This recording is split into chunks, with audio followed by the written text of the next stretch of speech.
Part 1. A Normal Evening Underground. King's Cross Station, London. A normal winter evening, thousands of people poured into the antiquated underground system, where every brick, every steel pillar had absorbed the smell of smoke, grease, and the weariness of a city more than 100 years old. The trains were packed with people coming and going, leaving behind a hot wind blowing from the tunnel, carrying the smell of metal rubbing and thick humidity. The nearly 50-meter long wooden staircase, a legacy from the 1940 seconds, was still noisily stepped on every day, making a soft groan that no one noticed. The wooden planks, each grain of old paint, the tiny cracks that had existed for a long time but were covered with a thick layer of dirt, making them invisible to everyone's eyes. Above, the neon billboards flickered, mixing with the loudspeakers announcing delays, creating a cacophony so familiar that people stopped paying attention. People continued to stream down, thick coats, scarves wrapped around their necks, their breaths misting as they stepped into the space warmed by body heat and the train engine. Some smoked cigarettes as they walked, which was still considered normal back then, and small red embers fell to the stairwell, where they were trampled or blown away by the tunnel wind. No one knew that under one of those wooden steps, where dust, pieces of paper, hair, and small trash had accumulated in a thick layer like mud, a small fire was smoldering. It had no bang, no bright light, just a tiny red smudge, but enough to ignite years of compacted oil, grease, and trash. While the station staff were busy controlling the rush hour crowds, while passengers hurried to catch the last train, the spark continued to spread slowly, almost imperceptibly. Below, the new train pulled into the station, sending hot air rushing into the cracks in the stairwell. The small fire responded by flaring up a little more, so small that no one noticed. For the thousands of people in King's Cross that night, everything was completely normal. An evening like any other, where no one imagined that in a few minutes, the place they were standing would become the epicenter of the worst disaster in the history of the London Underground. Part 2. The First Smoke. A smoldering ember under the old wooden ceiling, hidden in the dark spaces between the rotting beams. The fire, like a small, panting animal, spread slowly down ventilation ducts filled with decades of accumulated dust and oil. As it clung to the thin layer of rubbish clinging to the metal, clumps of gray smoke began to curl up, silent but noxious. The first plume touched the ceiling of the corridor, then crept in like a thin mist. Passers-by glanced at it and ignored it, for smoke in the station was not uncommon. The sound of brakes, the heat from the trains, even the cigarettes that were openly smoked at that time. No one knew this smoke was different. It was thicker, heavier, and carried the acrid smell of burning wood and hot oil. The fire alarm mounted on the ceiling remained silent. King's Cross's fire suppression system, years out of date, was not designed to detect smoldering under wooden stairs. A security guard saw the thin smoke from a distance and assumed it was just rubbish paper catching fire, a common occurrence in older London Underground stations. He picked up his walkie-talkie and called out to a colleague, "There's a small fire under the stairs. Bring out a portable extinguisher, and we'll be done." But in those few minutes, the smoke had spread like a blanket over the corridor. Passengers continued to line up to check in, swipe their tickets, stand under the dim yellow lights, and talk about dinner or their weekend plans. Many didn't notice the growing smell, because the station already smelled of engine oil and metal. Beneath their feet, a small flame had begun to creep up the dry, cracked wood. It wasn't yet strong, but each gust of hot air from the approaching train blew more oxygen into the cracks, making the flames glow a little brighter, like a warning no one heard. Everyone thought it was just a normal winter evening. Little did they know that in a few minutes, that seemingly harmless layer of smoke would turn into the most terrifying firestorm the London Underground had ever faced. Part 3: The Unseen Fire. Suddenly, the ceiling above the stairwell shook as if someone had pulled it from within. There was a dry crack, then another louder this time, like old wood breaking after years of heat. And before anyone could look up, a whole section of the ceiling burning red fell down, bursting into streaks of fire like meteor showers in the dark night. The fire flared up almost immediately upon hitting the ground. It found countless combustible materials: wood, paper, dust, oil, and trash that had accumulated for decades under the stairs. In just a few seconds, from where there had been only a thin line of smoke, the entire walkway was a sea of fire. Thick black smoke, heavy as oil, swirled down from the ceiling, swallowing the yellow lights of the station. In less than 3 minutes, the ticket control hall, which was spacious and bright, turned into a maze of darkness. Visibility was reduced to a few dozen centimeters. Panicked passengers queuing for passport control jostled each other, looking for an exit, not knowing whether there were walls of smoke in front of them or behind them, as thick as liquid concrete. Screams rang out, mixed with the static from the station staff's walkie-talkies. "The smoke is so thick, I can't see anything. Everyone leave the area immediately." But no one could see any way to leave. Upstairs, where the management office was located right above the wooden staircase ceiling, the situation was worse. A small meeting was taking place. Some people smelled a burning smell but still thought it was from the old electrical system. Only when smoke began to pour through the cracks in the door did they jump up. But when they tried to open the emergency exit, the fire door handle was stuck deformed by the heat radiating up from the stairs. Outside, the corridor was plunged into darkness as the smoke obscured all the light bulbs. They opened the windows to shout down, but all they heard was chaos: people running, collapsing materials, and the crackling of fire right below them. Some covered their noses with their coats to keep out the smoke, but it was no use. The smoke from this fire was more than just hot. It was poisonous, thick, and burned the lungs with just a deep breath. Meanwhile, below, the fire was still invisible. The smoke obscured everything, making the entire fire seem invisible, as if King's Cross Station itself were swallowing itself from the darkness. No one knew which direction the fire was going. No one knew which walls were about to collapse. And no one imagined that in a few seconds, this entire space would turn into a reactor where everything, from metal to concrete, could melt. Part 4: Toxic Smoke from Above. In the confined space of King's Cross Station, smoke was more than just smoke. It was a deadly mix of heat, toxic gases, and tiny particles of burning material.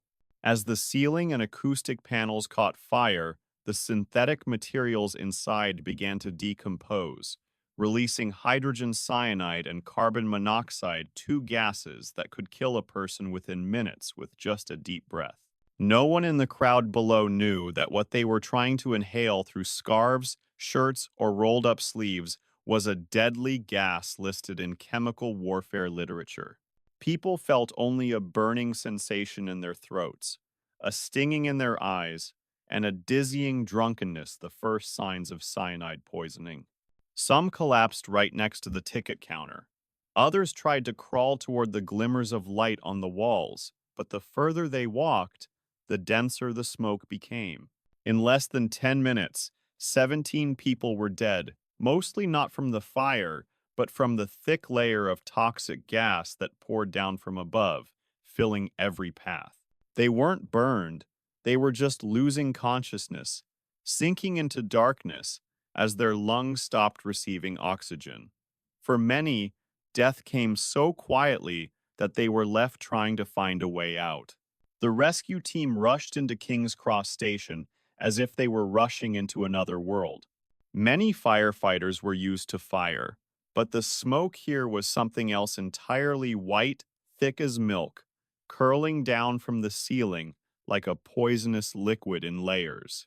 Those without specialized masks could barely advance more than a few meters before they staggered.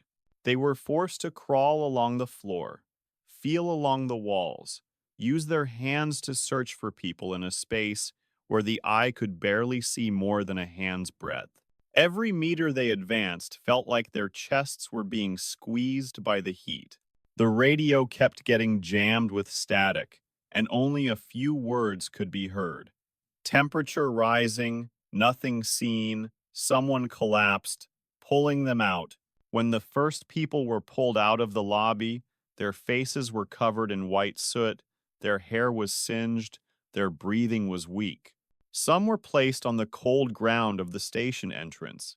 Oxygen pumped in constantly, but sometimes it was too late. Cyanide killed faster than any first aid skills. Inside, the firefighters continued to search for survivors, in a corridor where every sound was distorted by the heat. Sometimes they found only vague figures huddled at the foot of the wooden stairs, as if they had fallen asleep in the smoke. That night, King's Cross was no longer a station. It had become an airtight chamber where smoke was king, and everything else, people, light, life, was swallowed up. Part 5. Battle with fire on the airport roof. The lower part of the terminal had become an incinerator.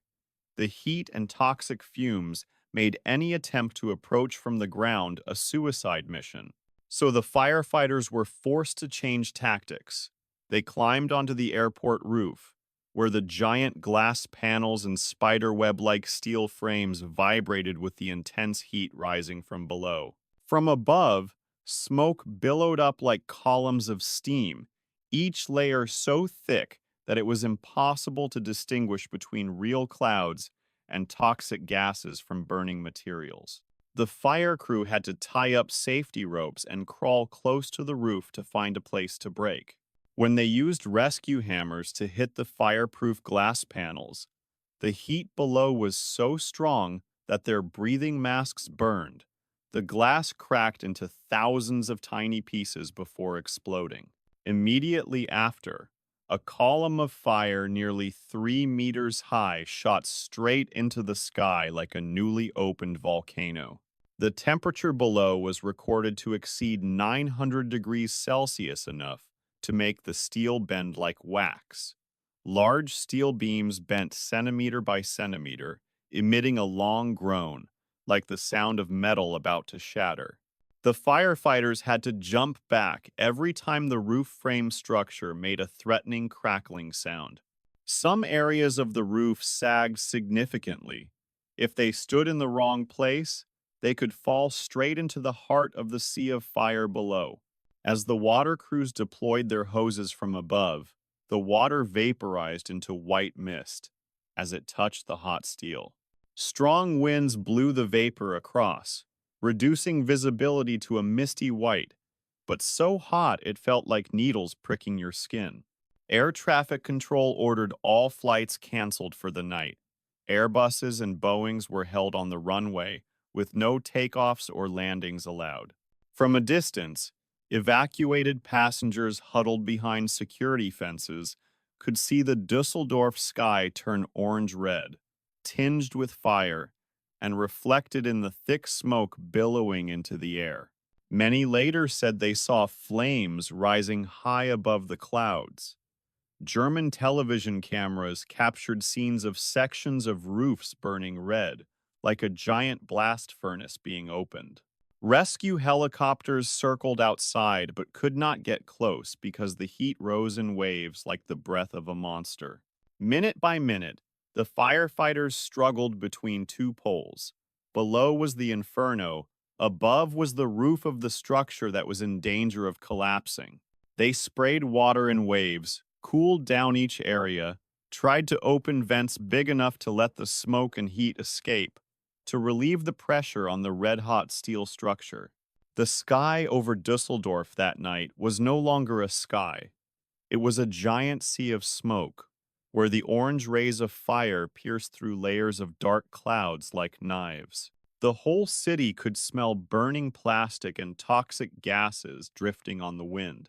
And amid all the chaos, the people on the airport roof continued to fight, knowing that if they were even a minute later, the entire building could collapse, burying dozens of people trapped inside. Part 6: The Half-Burning Ceilings. When the fire was finally extinguished, the airport's ceilings appeared like open wounds. Blackened, torn, and exposed, the soundproofing material burned to ashes. A strong, acrid smell still hung in the air, as if the fire, though extinguished, had not yet left the place.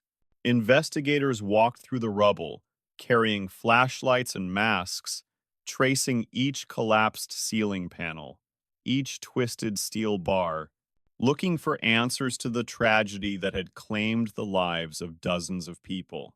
What they discovered shocked the whole of Germany.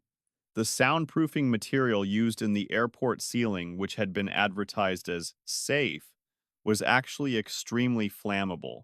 When heated, it not only burned but also produced a powerful toxic gas, turning entire corridors and waiting rooms into gas chambers.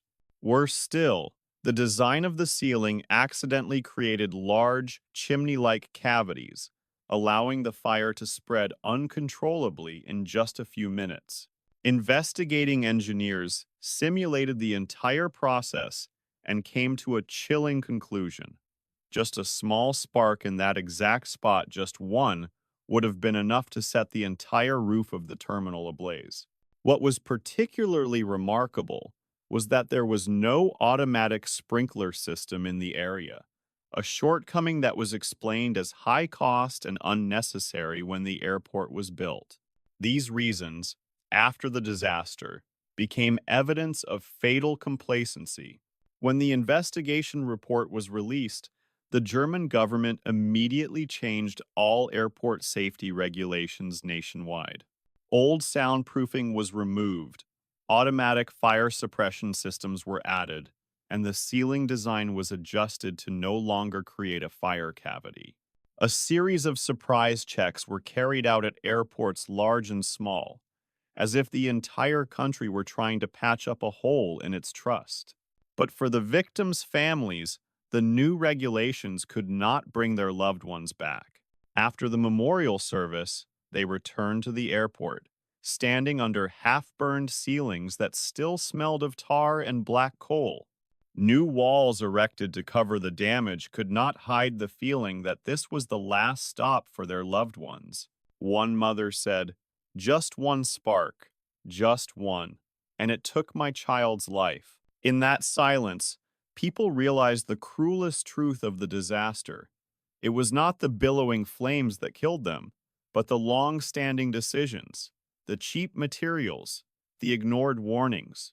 Amid the half-burned ceilings, the pain was still there, persistent, smoldering, and never-ending.